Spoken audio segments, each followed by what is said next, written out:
오늘도 100권의 고전일기를 찾아주셔서 진심으로 감사드립니다. 오늘 소개해드릴 책은 바로 윌리엄 셰익스피어의 비극 오셀로입니다. 정말 한 위대한 영웅이 어떻게 사랑, 질투, 그리고 배신이라는 감정 앞에서 속수무책으로 무너져 내리는지 그 비극의 한 가운데로 우리 함께 들어가 보시죠. 자, 이 비극의 정말 가장 핵심에 있는 질문이죠. 어떻게 위대한 영웅이 이토록 완벽하게 또 이렇게나 빠르게 무너지는가? 여러분 혹시 그런 생각 해보신 적 있으세요? 내 마음속에 아주 작게 심어진 의심 하나가 내가 정말 단단하다고 묻었던 모든 걸 한순간에 무너뜨릴 수 있다는 거요. 네, 바로 오셀로는 그 지점에서 시작하는 이야기입니다. 첫 번째 파트, 바로 비극의 씨앗입니다. 부제는 사랑과 불안인데요. 모든 건 정말 강력했지만 동시에 아슬아슬했던 어떤 사랑, 그리고 그 사랑의 뒷면에 아주 깊숙이 숨어있던 불안감에서 시작됩니다. 자, 우리 주인공 오셀로를 한번 볼까요? 겉으로만 보면 이 사람은 완박 그 자체죠. 성공 신화의 주인공이에요. 전쟁터에선 용맹을 떨치고 국가의 존경은 한 몸에 받고 정말 아무도 넘볼 수 없는 명성을 가진 그런 엄청난 지휘관입니다. 그런데 말이죠. 이 완벽해 보이는 겉모습 바로 아래에는 아주 깊은 불안감이 숨어 있었어요. 바로 이방인이라는 그의 위치 때문이었죠. 물론 자기 능력만으로 최고의 자리에 올랐어요. 정말 대단하죠. 하지만 이 베네치아 사회에 완전히 속하지는 못했다는 그런 소외감, 바로 이게 그의 가장 치명적인 약점이 되고 맙니다.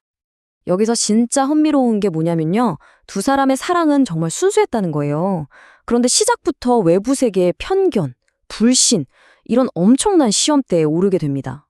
데스데모나가 아버지를 등지고 오셀로를 선택할 만큼 강인한 여자였지만 결국 이 사랑은 처음부터 뭐랄까 좀 위태로운 기반 위에 서 있었던 거죠. 자, 이제 두 번째 파트로 넘어가 볼까요?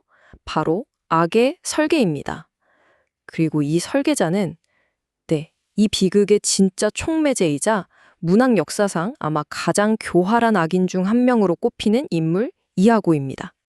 이아고는 왜 오셀로를 그렇게 미워했을까요? 이유는 간단해요. 오셀로가 자기를 제치고 더 젊은 장교인 마이클 카시오를 부관으로 승진시킨 거예요. 이아고 입장에선 완전 모욕이죠. 이 직업적인 모욕감이 그의 마음속에 원래부터 있던 그 악의에 불을 확 지펴버린 겁니다.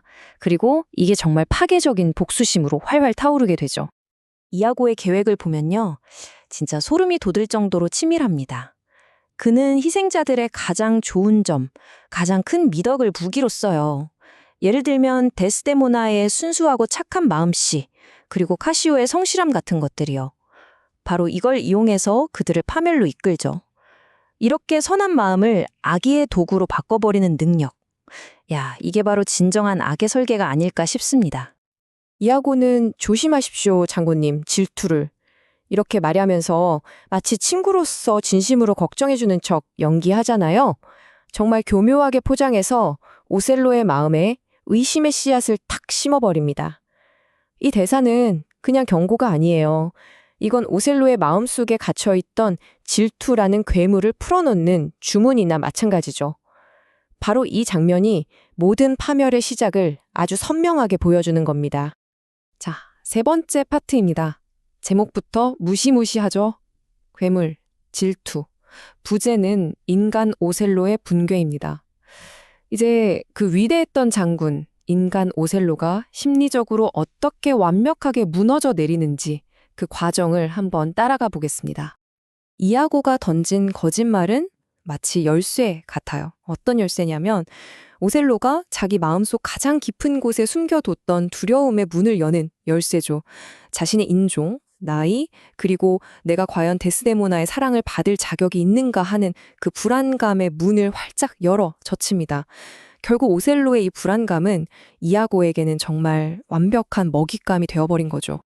여기서 핵심이 바로 이거예요.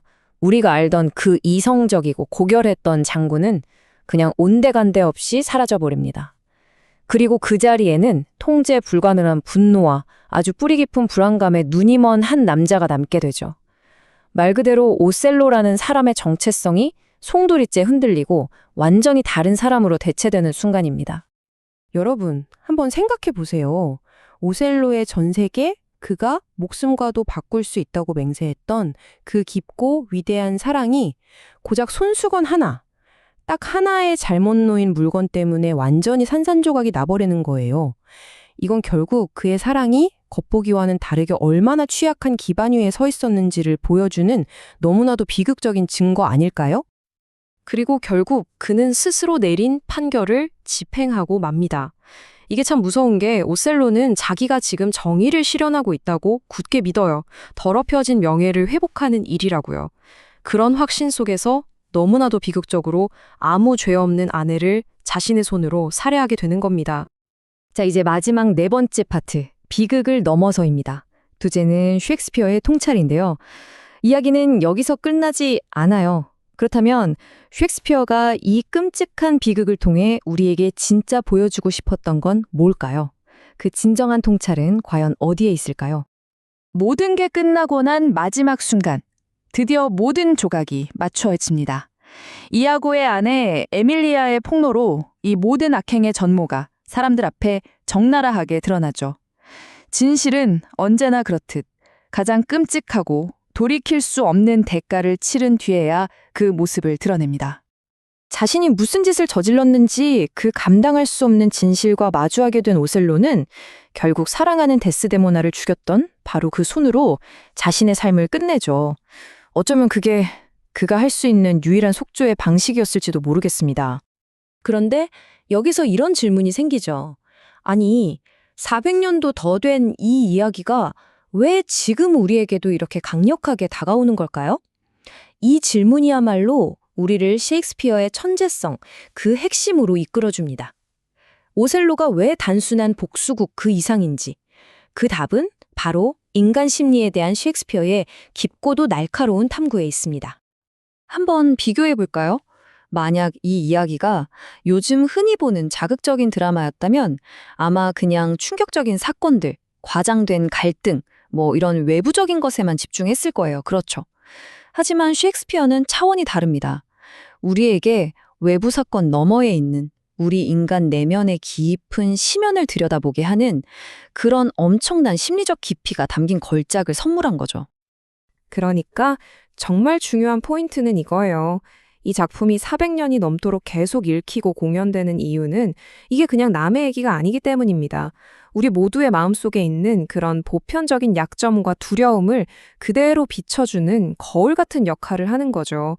오셀로의 비극이 어쩌면 바로 내 안의 비극이 될 수도 있다는 그런 서늘한 깨달음을 주는 겁니다. 이 비극을 구성하는 핵심 감정들을 보면요. 역시 질투가 가장 큰 비중을 차지하죠. 무려 40%나 돼요. 그리고 그 뒤를 기만, 불안감, 그리고 위태로웠던 사랑과 신뢰가 촘촘하게 엮여 있습니다. 바로 이 감정들의 정교하고도 치명적인 조합이 결국 피할 수 없는 비극을 만들어낸 겁니다. 그래서 이 작품은 결국 우리 자신에게 아주 묵직한 질문 하나를 던집니다. 무엇이 내 안의 오셀로를 흔드는가? 나의 가장 깊은 불안감은 뭘까? 그리고 과연 어떤 의심의 독이 내 세상을 송두리째 무너뜨릴 수 있을까? 이 질문에 대한 답을 스스로 고민해보는 것. 그것이야말로 이 위대한 비극이 오늘날 우리에게 주는 진정한 교훈이 아닐까 싶습니다. 오늘 준비한 이야기는 여기까지입니다. 다음에도 유익한 고전으로 여러분을 찾아뵙겠습니다. 다음에 다시 만나요. 안녕!